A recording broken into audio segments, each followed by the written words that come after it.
ನಮಸ್ಕಾರ. ಕನ್ನಡ ಒನ್ಗೆ ಸ್ವಾಗತ. ನಾನು ನಿಮ್ಮ ಭಾಗ್ಯನಾರಾಯಣ ಬುಗ್ಗವರಪು. ಜಂತರ್ ಮಂತರ್ ಪ್ರತಿಭಟನೆಗಳ ಮಾದರಿಯಲ್ಲಿಯೇ ಜಾರ್ಖಂಡ್ನ ರಾಜಧಾನಿ ರಾಂಚಿಯಲ್ಲಿ ನಡೀತಾ ಇರುವಂತಹ ವಿದ್ಯಾರ್ಥಿ ಪ್ರತಿಭಟನೆಗಳಲ್ಲಿ ಇವತ್ತು ಪ್ರಮುಖ ದಿನ ಆಗಿತ್ತು. ಯಾಕೆಂದ್ರೆ ಇವತ್ತು ಅಲ್ಲಿನ ವಿಧಾನಸಭೆಗೆ ಮುತ್ತಿಗೆ ಹಾಕುವ ಯತ್ನವನ್ನ ವಿದ್ಯಾರ್ಥಿಗಳು ಮಾಡಿದ್ರು, ಯುವ ಜನತೆ ಮಾಡ್ತು, ಜೆನ್ಸಿ ಮಾಡ್ತು. ಇದನ್ನ ಈ ಹಿಂದೆಯೇ ಅವರು ಅನೌನ್ಸ್ ಮಾಡಿದ್ರು. ಆಗಸ್ಟ್ 10ನೇ ತಾರೀಕಿನ ಒಳಗಡೆ ನಮ್ಮ ಬೇಡಿಕೆಗಳನ್ನು ಈಡೇರಿಸದೇ ಹೋದರೆ ನಾವು ವಿಧಾನಸೌಧಕ್ಕೆ ರ್ಯಾಲಿ ಹೋಗಿ ಮುತ್ತಿಗೆ ಹಾಕ್ತೀವಿ ಅಂತ. ಸೊ ಆ ಸಂದರ್ಭದಲ್ಲಿ ಒಂದಷ್ಟು ಲಾಠಿ ಚಾರ್ಜ್ ಆಗಿದೆ, ಅಶ್ರುವಾಯು ಸಿಡಿಸಿದ್ದಾರೆ, ಜಲಫಿರಂಗಿನೂ ಬಳಕೆಯಾಗಿದೆ. ಆದರೆ ಯಾವ ಮಟ್ಟಕ್ಕೆ, ಹೇಗೆ ಅನ್ನೋದನ್ನು ವಿವರಿಸ್ತೀನಿ. ಪ್ಲಸ್ ಇದಕ್ಕೂ ಜಂತರ್ ಮಂತರ್ನಲ್ಲಿ ಅಮಿತ್ ಶಾ ಪೊಲೀಸರು ಮಾಡಿದಂತಹ ಕ್ರೌರ್ಯಕ್ಕೂ ಏನು ವ್ಯತ್ಯಾಸ ಇತ್ತು, ಯಾವೆಲ್ಲ ರೀತಿಯಲ್ಲಿ ಇಲ್ಲಿ ಮ್ಯಾನೇಜ್ ಮಾಡಿದ್ರು, ಅಲ್ಲಿ ಅಮಿತ್ ಶಾ ಪೊಲೀಸರು ಕಾಯ್ತಾ ಇದ್ದೀವಿ ನಾವು ನಿಮ್ಮ ತಲೆ ಒಡೆಯೋದಕ್ಕೆ ಅನ್ನೋ ರೀತಿ ನಡ್ಕೊಂಡ್ರಲ್ಲ, ಅದಕ್ಕೂ ಇದಕ್ಕೂ ಇರುವಂತಹ ಭಿನ್ನತೆ ಏನು ವಿವರಿಸುವಂತಹ ಪ್ರಯತ್ನ ಮಾಡ್ತೀನಿ. ಅದರ ಜೊತೆಗೆ ವಿದ್ಯಾರ್ಥಿಗಳ ಬೇಡಿಕೆ ಏನು, ಸರ್ಕಾರದ ಜೊತೆ ಅವರ ಸಂಧಾನ ಸಭೆಗಳು ಯಾಕೆ ವಿಫಲ ಆಗ್ತಿದ್ದಾವೆ, ಯಾವ ವಿಚಾರದಲ್ಲಿ ಸರ್ಕಾರ ಮತ್ತು ವಿದ್ಯಾರ್ಥಿಗಳ ನಡುವೆ ಒಪ್ಪಂದ ಸಾಧ್ಯ ಆಗ್ತಾ ಇಲ್ಲ, ವಿವರಿಸುವಂತಹ ಪ್ರಯತ್ನವನ್ನು ಮಾಡ್ತೀನಿ. ಸೊ ಕಳೆದ ತಿಂಗಳು ಏನು ಜಂತರ್ ಮಂತರ್ನಲ್ಲಿ ನಡೆದಿತ್ತಲ್ಲ ದೊಡ್ಡ ಪ್ರತಿಭಟನೆ, ಸಂಸತ್ತಿಗೆ ಅವರು ಮುತ್ತಿಗೆ ಹಾಕುವಂತಹ ಪ್ರಯತ್ನದಲ್ಲಿದ್ದಾಗ ಅಥವಾ ಅಲ್ಲಿಗೆ ಅವರು ರ್ಯಾಲಿ ಹೋದಾಗ ಆದಂತಹ ಗಲಾಟೆಗಳು, ಅದೆಲ್ಲದರ ಬಗ್ಗೆಯೂ ಸಹ ನೀವೆಲ್ಲ ಗಮನಿಸಿರ್ತೀವಿ. ನಾನು ಸಹ ಸಾಕಷ್ಟು ಸುದ್ದಿಗಳನ್ನು ಕೊಟ್ಟಿದ್ದೆ. ಆಗ ಪೊಲೀಸರು ನಡೆಸಿದಂತಹ ದೌರ್ಜನ್ಯ, ಕ್ರೌರ್ಯ ಎಲ್ಲವೂ ಸಹ ನಿಮ್ಮ ಮುಂದೆ ತೆರೆದಿಟ್ಟಿದ್ದೆ. ಇವತ್ತು ಅದೇ ರೀತಿಯಾದಂತಹ ಪ್ರತಿಭಟನೆಗಳು ಕಳೆದ 15 ದಿನಗಳಿಂದ ಜಾರ್ಖಂಡ್ನ ರಾಂಚಿಯಲ್ಲಿ ನಡೀತಾ ಇದ್ದಾವೆ.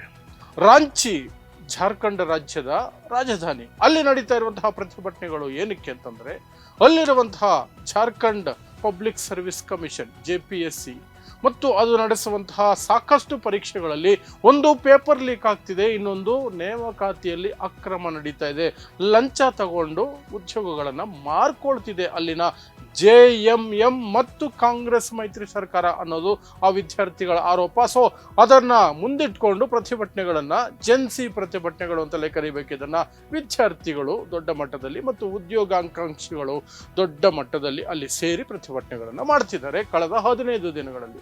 ಅದರಲ್ಲಿ ಕೆಲವರು ಉಪವಾಸ ಸತ್ಯಾಗ್ರಹ ಮಾಡ್ತಿದ್ದಾರೆ, ಕೆಲವರು ನಾರ್ಮಲ್ ಆದಂತಹ ಪ್ರತಿಭಟನೆಯನ್ನು ಮಾಡ್ತಿದ್ದಾರೆ. ಇದೆಲ್ಲದರ ನಡುವೆ ಅಲ್ಲಿನ ಸರ್ಕಾರ ಆ ಪ್ರತಿಭಟನೆಗಳು ನಡೀತಾ ಇರುವಂತಹ ಜೈಪಾಲ್ ಸಿಂಗ್ ಮುಂಡಾ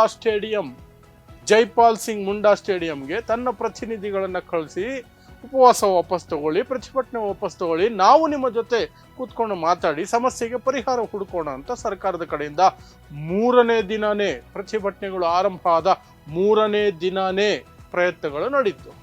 ಜುಲೈ 25ರ ಆಸ್ಪಾಸ್ನಲ್ಲಿ ಪ್ರತಿಭಟನೆಗಳು ಆರಂಭ ಆಗಿತ್ತು. ಆ ನಂತರ ಸರ್ಕಾರದ ಕಡೆಯಿಂದಲೂ ಸಹ ಸಚಿವರ ನೇತೃತ್ವದಲ್ಲಿ ಒಂದು ಸಮಿತಿಯನ್ನು ರಚನೆ ಮಾಡಲಾಯಿತು.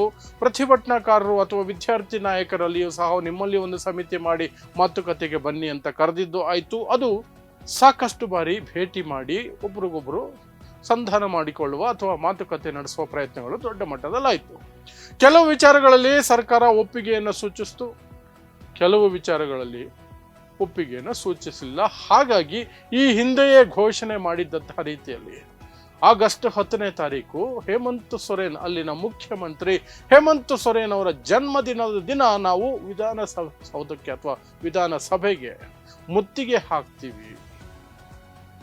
ಹಾಕ್ತೀವಿ ಅನ್ನುವ ಘೋಷಣೆ ಮಾಡಿದ್ರು. ಅದರ ಪ್ರಕಾರ ಇವತ್ತು ಆ ಮೈದಾನದಿಂದ ಜೈಪಾಲ್ ಸಿಂಗ್ ಮುಂಡಾ ಸ್ಟೇಡಿಯಂನಿಂದ ವಿಧಾನಸಭೆಯ ಕಡೆಗೆ ಬರಬೇಕಾದ್ರೆ ಮೊದಲೇ ಅನೌನ್ಸ್ ಆಗಿದ್ದ ಡೇಟ್ ಆಗಿದ್ದ ಕಾರಣಕ್ಕಾಗಿ ಅಲ್ಲಿನ ಪೊಲೀಸರು, ಅಲ್ಲಿರುವ ರಿಸರ್ವ್ ಪೊಲೀಸು ಯಾವೆಲ್ಲ ಸುರಕ್ಷತಾ ಕ್ರಮಗಳನ್ನು ಕೈಗೊಳ್ಳಬೇಕು ಅಥವಾ ವಿದ್ಯಾರ್ಥಿಗಳನ್ನು ತಡೆಯೋದಕ್ಕೆ ಏನೆಲ್ಲ ಪ್ರಯತ್ನಗಳನ್ನು ನಡೆಸಬೇಕು, ಬ್ಯಾರಿಕೇಡಿಂಗ್ ಮಾಡೋದು, ಮುಳ್ಳು ತಂತಿ ಹಾಕೋದು, ಎಲ್ಲ ಕೆಲಸಗಳನ್ನು ಅವ್ರು ಮಾಡ್ಕೊಂಡಿದ್ರು.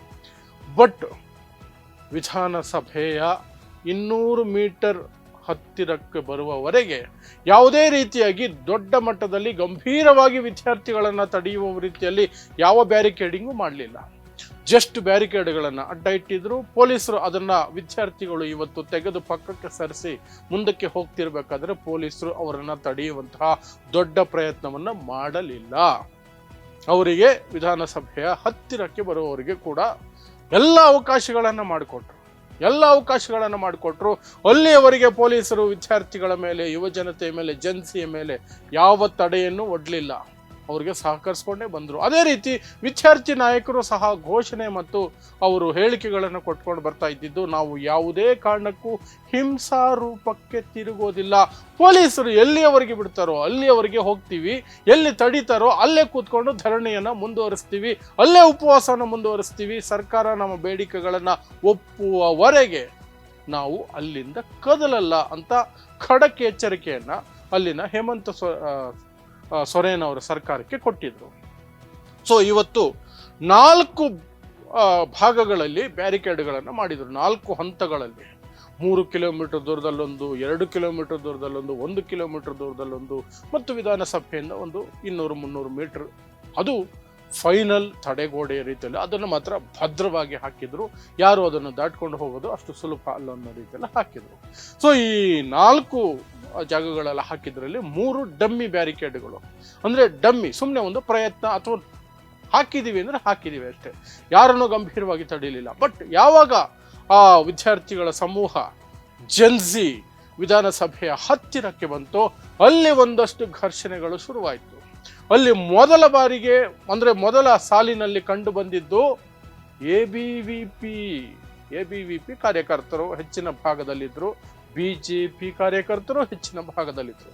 ಜಂತರ್ ಮಂತರ್ನಲ್ಲಿ ಪ್ರತಿಭಟನೆ ಮಾಡಬೇಕಾದ್ರೆ ಪ್ರಜ್ಞೆ ತಪ್ಪಿ ಮಲಗಿರುವ ರೀತಿಯಲ್ಲಿ ಮಲಗಿದ್ದಂತಹ ಈ ಎಬಿವಿಪಿ ಮತ್ತು ಬಿಜೆಪಿ ಅವರು ಜಾರ್ಖಂಡ್ನಲ್ಲಿ ಬೇರೆ ಸರ್ಕಾರ ಇದೆಯಲ್ಲ, ಬಿಜೆಪಿಯೇತರ ಸರ್ಕಾರ ಇದೆಯಲ್ಲ, ಅಲ್ಲಿ ಎಚ್ಚೆತ್ತುಕೊಂಡು ಸೀದಾ ಅಲ್ಲಿಗೆ ಬಂದು ಅಲ್ಲೇನಾದರೂ ಒಂದಷ್ಟು ಮಾಡೋಣ, ಕಿತಾಪತಿ ಮಾಡೋಣ. ಆ ಸರ್ಕಾರ ಪ್ರಯತ್ನ ಮಾಡ್ತಿಲ್ವಲ್ಲ ಲಾಠಿ ಚಾರ್ಜ್ ಮಾಡೋದಕ್ಕೆ, ಅಶ್ರು ಸಿಡಿಸೋದಕ್ಕೆ, ಜಲಫಿರಂಗಿ ಬಳಸೋದಕ್ಕೆ, ಇವರ ರೀತಿಯಲ್ಲಿ ಬಿಹಾರದಲ್ಲಿ AK-47 ಇಂದನೇ ಸ್ಟೂಡೆಂಟ್ಗಳ ಮೇಲೆ ಫೈರಿಂಗ್ ಮಾಡೋದಕ್ಕೆ, ಪ್ಲಸ್ ಪ್ಯಾಲೆಟ್ ಗನ್ನುಗಳನ್ನು ಬಳಸಿರೋ ಆರೋಪ ಇದೆಯಲ್ಲ, ಆ ರೀತಿಯಿಂದ ಏನಾದರೂ ನಡೆಸಬೇಕು ಅನ್ನೋದು ಇವರ ಲೆಕ್ಕಾಚಾರ ಇದ್ದಂಗಿತ್ತು. ಬಟ್ ಬಂದರು. ಅಲ್ಲಿಯವರೆಗೆ ಏನೂ ಮಾಡದಂತಹ ಪೊಲೀಸರು ಆ ಕ್ಷಣದಲ್ಲಿ ಯಾವಾಗ ಈ ಬ್ಯಾರಿಕೇಡ್ಗಳು, ಕೆನೋಪಿಗಳನ್ನು ಕಿತ್ತು ಬಿಸಾಕುವಂತಹ ಪ್ರಯತ್ನವನ್ನು ಕೆಲವರು ಮಾಡಿದ್ರು, ಆ ವಿದ್ಯಾರ್ಥಿಗಳಲ್ಲಿ ಎಲ್ಲರೂ ಮಾಡಲಿಲ್ಲ, ಕೆಲವರು ಮಾಡಿದ್ರು. ಅವರ ಘೋಷಿತ ನಿಲುವು ಏನು ಅಂದರೆ, ನಾವು ಹಿಂಸೆಗೆ ಇಳಿಯಲ್ಲ, ಬಲವಂತಕ್ಕೆ ನುಗ್ಗೋದು ಇಲ್ಲ, ಪೊಲೀಸರು ತಡೆದ್ರೆ ಅಲ್ಲೇ ಕೂತ್ಕೊಳ್ತೀವಿ, ಪ್ರತಿಭಟನೆಯನ್ನು ಮುಂದುವರಿಸ್ತೀವಿ, ಉಪವಾಸವನ್ನು ಮುಂದುವರಿಸ್ತೀವಿ ಅನ್ನುವಂಥದ್ದು. ಸೊ ಅಲ್ಲಿ ಒಂದಷ್ಟು ಜನ ಮಾತ್ರ ಒಂದಷ್ಟು ಕಿತ್ತು ಬಿಸಾಕೋದು, ಅಡ್ಡ ಇದ್ದಂತಹ ಬ್ಯಾರಿಕೇಡ್ಗಳನ್ನು ತಳ್ಳೋದು. ಯಾಕಂದ್ರೆ ವಿಧಾನಸಭೆ ಕೇವಲ 200 ಮೀಟರಲ್ಲಿತ್ತು, ವಿಧಾನಸಭೆ ಒಳಗಡೆ ಹೋಗೋಕ್ಕಂತೂ ಬಿಡೋಕ್ಕಾಗೋದಿಲ್ಲ ವಿದ್ಯಾರ್ಥಿಗಳನ್ನು ಅನ್ನೋದು ಪೊಲೀಸರ ಕಟ್ಟುನಿಟ್ಟಿನ ಇದು. ಅದಕ್ಕೂ ಮೊದಲು ನಾವು ಪೂರ್ತಿ ಸಹಕರಿಸಿದ್ದೀವಿ ಅಂತ. ಯಾವಾಗ ಇಲ್ಲಿ ಒಂದಷ್ಟು ಗಲಾಟೆಗಳು ಶುರುವಾಯಿತು, ಆಗ ಪೊಲೀಸರು ಲಾಠಿ ಚಾರ್ಜ್ ಮಾಡಿದ್ದಾರೆ. ಪೊಲೀಸರು ಒಂದು ಬಾರಿ ಲಾಠಿ ಚಾರ್ಜ್ ಮಾಡಿದರೆ ಆರೋಪಗಳು ಮತ್ತು ಪೊಲೀಸರ ದೌರ್ಜನ್ಯ ಭರಿತವಾದ ಮನಸ್ಥಿತಿ ಹೊರಗಡೆ ಬಂದೇ ಬರುತ್ತೆ. ಅದು ಯಾವ ಸರ್ಕಾರ ಆಗಿದ್ರು ಸರಿ, ಯಾವ ರಾಜ್ಯ ಆಗಿದ್ರು ಸರಿ, ಯಾವ ಪೊಲೀಸ್ ಆಗಿದ್ರು ಸರಿನೇ. ಲಾಠಿ ಚಾರ್ಜ್ ಮಾಡ್ತೀರಿ ಅನ್ನೋದಾದರೆ ಕಾನೂನಿನ ಪ್ರಕಾರ ಮಂಡಿ ಕೆಳಗಡೆ ಲಾಠಿ ಬೀಸಬೇಕು. ಬಟ್ ಇಲ್ಲಿಯೂ ಸಹ ಸಾಕಷ್ಟು ಜನಕ್ಕೆ ಕೈಗಳಿಗೆ ಗಾಯ ಆಗಿದೆ, ಬೆನ್ನಿಗೆ ಗಾಯ ಆಗಿದೆ, ತಲೆಗೆ ಗಾಯ ಆಗಿದೆ. ಅಂದರೆ ಪೊಲೀಸರು ಕಾನೂನನ್ನು ಮೀರಿ ಲಾಠಿ ಚಾರ್ಜನ್ನು ಮಾಡಿದ್ದಾರೆ. ಬಟ್ ಆ ಲಾಠಿ ಚಾರ್ಜು ವ್ಯಾಪಕವಾಗಿ ನಡೆಯಲಿಲ್ಲ, ದೊಡ್ಡ ಮಟ್ಟದಲ್ಲಿ ನಡೆಯಲಿಲ್ಲ. ಒಂದಷ್ಟು ಲೈಟ್ ಲಾಠಿ ಚಾರ್ಜನ್ನು ಮಾಡಿದ್ರು, ಲಘು ಲಾಠಿ ಚಾರ್ಜನ್ನು. ಅದರಲ್ಲಿ ಕೆಲವರಿಗೆ ಗಾಯಗಳಾಯಿತು, ಇನ್ನು ಕೆಲವರನ್ನು ಚದುರಿಸೋದಕ್ಕೆ ಅಶ್ರುವಾಯುವನ್ನು ಬಳಸ್ಕೊಂಡ್ರು, ಜಲಫಿರಂಗಿಯನ್ನು ಬಳಸ್ಕೊಂಡ್ರು. ಅಲ್ಲಿಗೆ ಆಲ್ಮೋಸ್ಟ್ ಪರಿಸ್ಥಿತಿ ಹತೋಟಿಯಲ್ಲಿಯೇ ಇದೆ. ಯಾವುದೇ ರೀತಿಯಾದಂತಹ ದೊಡ್ಡ ಹಿಂಸಾಚಾರಗಳು ನಡೆಯಲಿಲ್ಲ. ಇನ್ನು ಇದನ್ನ ಜಂತರ್ ಮಂತರ್ನಲ್ಲಿ ನಡೀತಲ್ಲ, ಅದಕ್ಕೆ ಸಮೀಕರಿಸಿಕೊಳ್ಳೋದಾದರೆ ಜಂತರ್ ಮಂತರ್ನಲ್ಲಿ ನಡೆದಂತಹ ಪ್ರತಿಭಟನೆ ಜುಲೈ 20ನೇ ತಾರೀಕು ಅಜಗಜಾಂತರ ವ್ಯತ್ಯಾಸವನ್ನು ನೋಡಬಹುದು. ಅಲ್ಲಿ ದೆಹಲಿ ಪೊಲೀಸರು ಕ್ರೂರಿಗಳ ಹಾಗೆ, ಹದ್ದುಗಳ ಹಾಗೆ ಕಾಯ್ತಾ ಇದ್ರು, ಸಿಗಬೇಕು ಹುಡುಗರು ನಮ್ಮ ಕೈಗೆ, ಕೈ ಕಾಲೆಲ್ಲ ತಲೆ ಒಡೆದು ಬಿಸಾಕ್ತೀವಿ ಅಂತ. ಅಲ್ಲಿ ಪ್ರತಿ ಒಂದು ಏಟು ಸಹ ಅವರು ಬೀಸಿದ್ದು ಉದ್ದೇಶಪೂರ್ವಕವಾಗಿ ಬಲವಾಗಿ ಬೀಳಬೇಕು ಅಂತ. ಗುಂಪು ಚದುರಿಸೋದಕ್ಕೆ ಜಂತರ್ ಮಂತರ್ನಲ್ಲಿ ಲಾಠಿ ಚಾರ್ಜ್ ಆಗಲಿಲ್ಲ, ಅವರಿಗೆ ಗಾಯ ಮಾಡಬೇಕು, ತಲೆ ಹೊಡಿಬೇಕು, ಕೈಕಾಲು ಮುರಿಬೇಕು ಅನ್ನೋದು ಸ್ಪಷ್ಟವಾಗಿ ಕಾಣ್ತಾ ಇತ್ತು. ಜಾರ್ಖಂಡ್ನಲ್ಲಿ ಪೊಲೀಸರು ಬ್ಯಾರಿಕೇಡ್ಗಳಿಗೆ ಲಾಠಿಯಲ್ಲಿ ಟಂಗ್ ಟಂಗ್ ಅಂತ ಹೊಡಿತಾ ಇದ್ರು, ನೆಲಕ್ಕೆ ಬಾರಿಸ್ತಾ ಇದ್ರು ಲಾಠಿಗಳನ್ನು, ವಿದ್ಯಾರ್ಥಿಗಳ ಮೇಲೆ ಕಡಿಮೆ ಬಾರಿಸಿದ್ರು. ಅವರ ಉದ್ದೇಶ ಲಾಠಿ ಚಾರ್ಜ್ ಮಾಡೋದಾಗಿದ್ರು ಸಹ ಲಘು ಲಾಠಿ ಲಾಠಿ ಚಾರ್ಜ್ಗೆ ಅಂತ. ಇದು ಹೇಮಂತ್ ಸೊರೇನ್ ಸರ್ಕಾರ ಜಂತರ್ ಮಂತರ್ ನೋಡಿ ಪಾಠ ಕಲಿತಿದ್ದು ಇದೆ. ಪ್ಲಸ್ ಆಡಳಿತ ವರ್ಗದವರು ಹೋರಾಟದ ಹಿನ್ನೆಲೆಯಲ್ಲಿ ಬಂದಿರುವಂತಹ ಸರ್ಕಾರಗಳಿದ್ದಾಗ ಅದಕ್ಕೊಂದಷ್ಟು ಮಾನವೀಯತೆ ಇರುತ್ತೆ ಅನ್ನೋದಕ್ಕೆ ಒಂದು ಉದಾಹರಣೆಯಾಗಿ ನೋಡಬಹುದು. ಗಲಭೆಗಳ ಆಧಾರದ ಮೇಲೆ ಗಲಭೆಗಳು ಮಾಡಿಸೋದು ಅಥವಾ ದ್ವೇಷ ಭಾಷಣ ಮಾಡೋದು ಅಥವಾ ಇನ್ನೇನೋ ಇಡೀ ಸಮಾಜದಲ್ಲಿ ದ್ವೇಷ ಬಿತ್ತೋದೆ ನಮ್ಮ ಕ್ವಾಲಿಟಿ, ಹೈಯೆಸ್ಟ್ ಕ್ವಾಲಿಟಿ. ಆ ಕ್ವಾಲಿಟಿ ನೋಡಿ ನಮಗೆ ವೋಟ್ ಹಾಕಿ ಅಂತ ಅದರಿಂದ ವೋಟ್ ಹಾಕಿಸ್ಕೊಂಡು ಬಂದಂತಹ ಸರ್ಕಾರಗಳು ನಡೆಸ್ಕೊಳ್ಳುವ ರೀತಿ ಅದು ಜಂತರ್ ಮಂತರ್ನಲ್ಲಿ ಎದ್ದು ಕಾಣುತ್ತೆ. ಬಟ್ ಇಲ್ಲಿ ಆ ಕ್ರೌರ್ಯ ಕಾಣಲಿಲ್ಲ. ಹೆಣ್ಣು ಮಕ್ಕಳ ಖಾಸಗಿ ಅಂಗಗಳಿಗೆ ಲಾಠಿಗಳನ್ನು ತುರುಕುವಂತಹ ಅಸಹ್ಯ ಜಂತರ್ ಮಂತರ್ನಲ್ಲಿ ನಡೀತಲ್ಲ, ಅದು ಜಾರ್ಖಂಡ್ನಲ್ಲಿ ಕಾಣಲಿಲ್ಲ. ಸುಮ್ಮನೆ ನಿಂತಿರೋ ಹೆಣ್ಣು ಮಕ್ಕಳಿಗೆ DYSP ಹೋಗಿ ಕಪಾಳಕ್ಕೆ ಬಾರಿಸ್ತಾನಲ್ಲ, ಆ ಕ್ರೌರ್ಯ ಜಾರ್ಖಂಡ್ನಲ್ಲಿ ಕಾಣಿಸಲಿಲ್ಲ, ರಾಂಚಿಯಲ್ಲಿ ಕಾಣಿಸ್ಕೊಂಡಿಲ್ಲ. ಬ್ಯಾಲೆಟ್ ಗನ್ಸು, AK-47ಗಳು BJP ಆಡಳಿತದಲ್ಲಿ ಕಾಣಿಸ್ಕೊಂಡವು, ಜಾರ್ಖಂಡ್ನಲ್ಲಿ ರಾಂಚಿಯಲ್ಲಿ ಕಾಣಿಸ್ಕೊಳ್ಳಿಲ್ಲ. ಅಷ್ಟಂತೂ ವ್ಯತ್ಯಾಸ ಇದೆ. ಲಘು ಲಾಠಿ ಪ್ರಹಾರ ಆಯಿತು, ಅದರಲ್ಲಿ ಗಾಯಗೊಂಡಿಲ್ಲ ಅಂತ ನಾನು ಹೇಳ್ತಾ ಇಲ್ಲ. ವಿದ್ಯಾರ್ಥಿಗಳಿಗೆ ಬಲವಾದ ಪೆಟ್ಟುಗಳು ಒಂದಷ್ಟು ಜನಕ್ಕೆ ಬಿದ್ದಿದ್ದಾವೆ. ನಾನು ಹೇಳ್ದಂಗೆ ಪೊಲೀಸರು ಮಿತಿ ಮೀರಿ ಹೋಗ್ತಾರೆ, ಅವಕಾಶ ಸಿಕ್ಕರೆ ಮಿತಿ ಮೀರಿ ಹೋಗ್ತಾರೆ. ಅದು ಸರ್ಕಾರದ ಕೈಯಲ್ಲಿ ಇರುತ್ತೆ, ಅವಕಾಶ ಎಷ್ಟು ಕೊಡ್ತೀರಿ ಅಂತ. ಮಂಡಿ ಕೆಳಗಡೆ ಬೀಸಬೇಕು ಲಾಠಿಯನ್ನ. ಕೆಲವರಿಗೆ ಇಲ್ಲೂ ಸಹ ಬೆನ್ನಿಗೆ, ಕೈಗೆ, ಕಾಲಿಗೆ, ತೊಡೆಗೆ, ತಲೆಗೂ ಸಹ ಒಂದಷ್ಟು ಜನಕ್ಕೆ ಪೆಟ್ಟುಗಳು ಬಿದ್ದಿದ್ದಾವೆ. ಇಲ್ಲ ಅಂತ ಹೇಳಲಿಕ್ಕೆ ಬರೋದೇ ಇಲ್ಲ. JMM ಮತ್ತು ಕಾಂಗ್ರೆಸ್ ಸರ್ಕಾರ ಅದರಿಂದ ತಪ್ಪಿಸ್ಕೊಳ್ಳೋಕೆ ಸಾಧ್ಯನೇ ಇಲ್ಲ.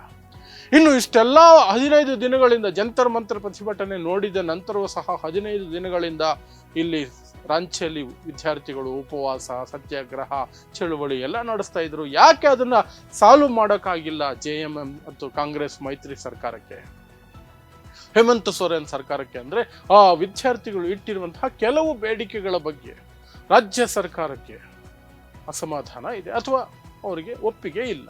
ಯಾವುದದು ಅಂದ್ರೆ ಮುಖ್ಯವಾಗಿ CBI ಎನ್ಕ್ವೈರಿ ಆಗಬೇಕು ಅನ್ನುವಂತಹ ವಿದ್ಯಾರ್ಥಿಗಳ ಬೇಡಿಕೆ ಇದೆಯಲ್ಲ, ಅದನ್ನ ಒಪ್ಪೋದಕ್ಕೆ ಅಲ್ಲಿನ ರಾಜ್ಯ ಸರ್ಕಾರ ಸಿದ್ಧ ಇಲ್ಲ. ಯಾಕೆ ಅನ್ನೋದು ನಿಮಗೆ ಗೊತ್ತೇ ಇದೆ. CBI ಇವತ್ತು ಯಾರ ಪಂಜರದ ಗಿಳಿ ಅನ್ನೋದು ನಿಮಗೆ ಗೊತ್ತಿದೆ. CBI ತನಿಖೆ ಅಂದ್ರೆ ನರೇಂದ್ರ ಮೋದಿ ಸರ್ಕಾರ, ಅಮಿತ್ ಶಾ ಪೊಲೀಸರು, ಅಮಿತ್ ಶಾ ತನಿಖಾ ತಂಡಗಳು ನರೇಂದ್ರ ಮೋದಿ ತನಿಖಾ ತಂಡಗಳ ಕೈಗೆ ತಮ್ಮ ಸರ್ಕಾರವನ್ನ ಕೊಟ್ಟ ಹಾಗೆ ಅವರು ಅದನ್ನ ಏನು ಬೇಕಾದರೂ ತಿರುಗಿಸ್ಬೋದು, ಹೇಗೆ ಬೇಕಾದರೂ ತಿರುಗಿಸ್ಬೋದು ಅನ್ನುವಂತಹ ಆತಂಕ ಹೇಮಂತ್ ಸೊರೇನ್ ಇದೆ.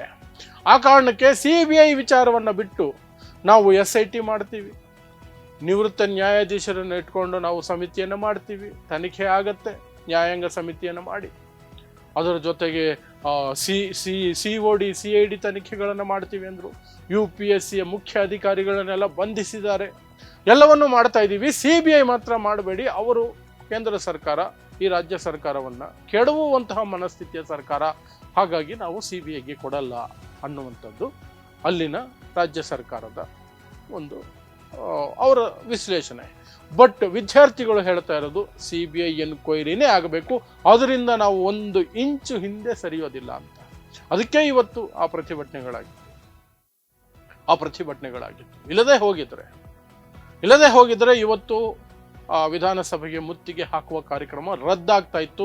ನಿನ್ನೆ ರಾತ್ರಿಯೂ ಸಹ 5 ಗಂಟೆಗಳ ಕಾಲ ರಾಜ್ಯ ಸರ್ಕಾರದ ಪ್ರತಿನಿಧಿಗಳು, ಪ್ರತಿಭಟನಾ ನಿರತರ ಪ್ರತಿನಿಧಿಗಳು 5 ಗಂಟೆ ಹೊತ್ತು ಕೂತ್ಕೊಂಡಿದ್ರು. ಕೇವಲ CBI ವಿಚಾರದಲ್ಲಿ ಮಾತ್ರನೇ ಅವರು ಒಪ್ಪಂದಕ್ಕೆ ಬರೋದಕ್ಕೆ ಸಾಧ್ಯ ಆಗಿಲ್ಲ.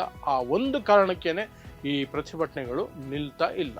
So end of the day ರಾಜ್ಯ ಸರ್ಕಾರ, JMM ಸರ್ಕಾರ, ಕಾಂಗ್ರೆಸ್ನ ಮೈತ್ರಿಯ ಸರ್ಕಾರ ಒಪ್ಪಿಕೊಳ್ಳಲೇಬೇಕಾಗತ್ತೆ. ಜೆನ್ಸಿ ಪಟ್ಟು ಬಿಡುವ ಮೂಡ್ನಲ್ಲಿಲ್ಲ. ಅದು ಜಂತರ್ ಮಂತರ್ ಆಗಿರಬಹುದು ಅಥವಾ ರಾಂಚಿ ಆಗಿರಬಹುದು, ಎಲ್ಲೇ ಆಗಲಿ ಸರ್ಕಾರ ಹೇಳ್ದಂಗೆ ಕೇಳ್ಕೊಂಡು ನಾವು ಸುಮ್ಮನಿರ್ತೀವಿ ಅನ್ನೋ ಮೂಡಲ್ಲಿ ಈ ದೇಶದ ಜೆನ್ಸಿ ಇಲ್ಲ. ನಾವು ಹೇಳಿದ್ದು ನಡೀಲೇಬೇಕು, ಅಲ್ಲಿಯವರೆಗೆ ನಾವು ಹೋರಾಟ ನಡೆಸ್ತೀವಿ ಅನ್ನೋದನ್ನ ಜಂತರ್ ಮಂತರ್ನಲ್ಲಿ ಸಾಬೀತು ಮಾಡಿದ್ದಾರೆ. ಜಾರ್ಖಂಡ್ ಸರ್ಕಾರ ಈ ಸಬೂಬುಗಳನ್ನು ಕೊಡೋದು ಬಿಟ್ಟು ವಿದ್ಯಾರ್ಥಿಗಳ ಅಹವಾಲನ್ನು ಸ್ವೀಕರಿಸಿ ಅವರ ಬೇಡಿಕೆಯಂತೆ CBIಗೆ ಕೊಡುವುದು ಬೆಸ್ಟ್ ಆಪ್ಷನ್. ಇಲ್ಲ ನಾವು ದೊಡ್ಡ ಪಡೆ ಹೊಂದಿದ್ದೀವಿ, ಪೊಲೀಸರನ್ನು ಹೊಂದಿದ್ದೀವಿ, ರ್ಯಾಪಿಡ್ ಆಕ್ಷನ್ ಫೋರ್ಸ್ ಇದೆ, ನಾವು ತಡೀತೀವಿ, ಇನ್ನೇನೋ ಮಾಡ್ತೀವಿ ಅನ್ನೋದು ಅದೇ BJP ಮನಸ್ಥಿತಿಯಲ್ಲಿಯೇ JMM ಕಾಂಗ್ರೆಸ್ ಮೈತ್ರಿ ಸರ್ಕಾರ ಹೋಗೋದಾದರೆ ಅಲ್ಲೂ ಸಹ ಆ ಸರ್ಕಾರಕ್ಕೆ ಮುಂದಿನ ದಿನಗಳಲ್ಲಿ ಜನಿಸಿ ಸರಿಯಾದ ಪಾಠವನ್ನು ಕಲಿಸುತ್ತೆ.